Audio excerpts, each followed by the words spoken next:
For 8 years, I've been on a relentless pursuit of financial freedom. But lately, I found myself asking a surprising question. Why? And more importantly, why am I questioning a goal I've chased for so long? As we journey through the seasons of life, our circumstances shift. New experiences broaden our horizons, and our values and mindsets evolve. With each passing year, it's natural to revisit our aspirations. It's so easy to fall prey to the sunk cost fallacy, that stubborn tendency to cling to something we've poured time, money, or effort into, even when the current costs clearly outweigh the benefits. Questioning long-held goals is about ensuring our efforts are still aligned with what we truly value today, letting go of aims that have subtly drifted out of sync over time. Sometimes the answer isn't to abandon a goal entirely, but to redefine its purpose and approach. Like doing exercise with the external goal of looking good initially, but having it transform into a pursuit of physical strength and mental well-being over time. This journey of re-evaluation is precisely where I find myself now with my goal of financial freedom.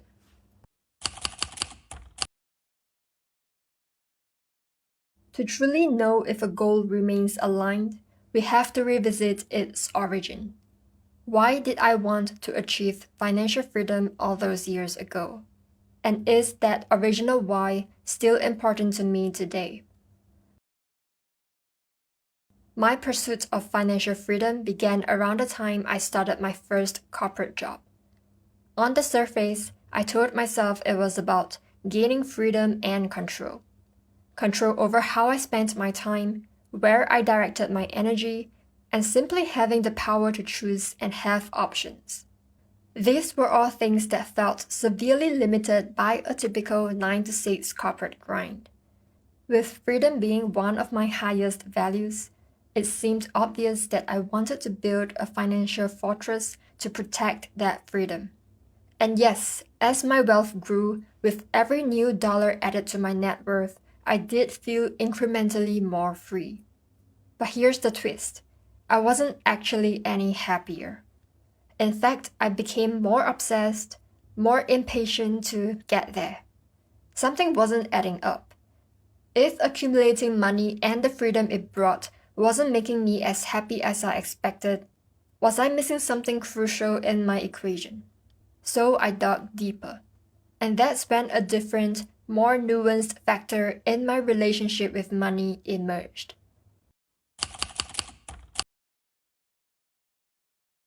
It wasn't just for freedom that I chased money. It was also to protect my feelings and emotions from other people. This realization brought me back to pivotal moments that shaped my understanding of money, work, and interacting with others. I vividly recall my last summer at uni. I was applying to multiple companies for an internship, but I simply couldn't impress interviewers enough to land a role. Without an allowance from my parents, no work meant no money that summer. Looking back, it seems like a tiny incident, but at the time, it felt like my entire world. Another defining moment was during my first summer internship at uni, where I was screamed at by my boss due to a miscommunication.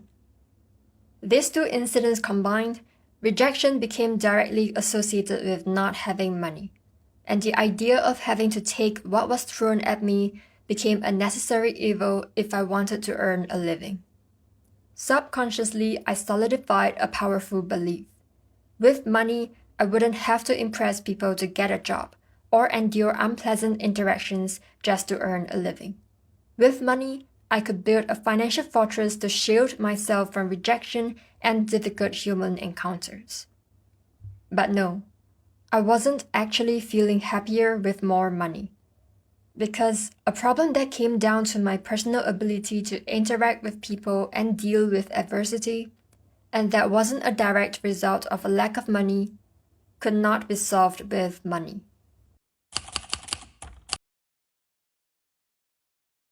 This journey has made it clear.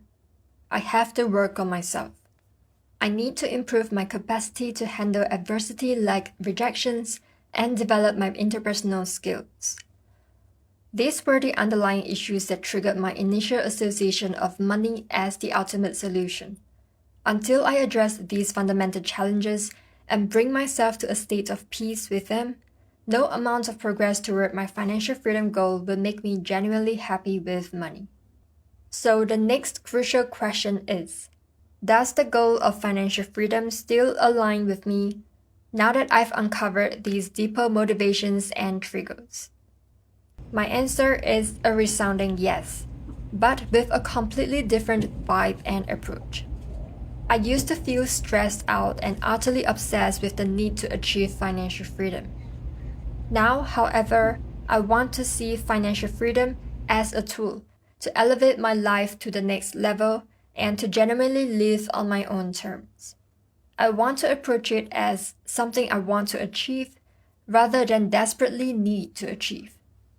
Alongside this redefined financial goal, I'm embracing a new, equally vital pursuit: self-improvement. Specifically, I'm focusing on developing my interpersonal skills and building greater resilience towards adversity. While the past 8 years of adulthood have certainly pushed me to hone these skills in both work and life, and have undoubtedly boosted my adversity quotient, I know there's still significant room for growth. I've recently come across a concept that has profoundly helped me to come to terms with the events that triggered my unhealthy association between money, work, and dealing with people. And that concept is proactivity. It's a concept from Stephen Covey's The 7 Habits of Highly Effective People.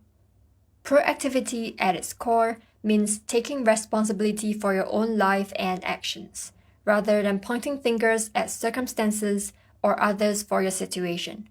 It's about recognizing your inherent power to choose your responses to events and taking initiative to make things happen, rather than passively letting circumstances dictate your path. As Covey so powerfully states, between stimulus and response is our greatest power, the freedom to choose. This insight has been transformative for me. I now understand that when I'm faced with rejection, I can learn the reason behind it and use it to improve myself. When people fail to communicate respectfully, I can constructively call out disrespectful behavior and teach others how to treat me with respect. Instead of having these events act upon me and define me, I have the freedom to choose. This new perspective allows me to pursue financial freedom from a place of strength and conscious choice, rather than fear or a desperate need for protection. It's about building a better self alongside building a better financial future.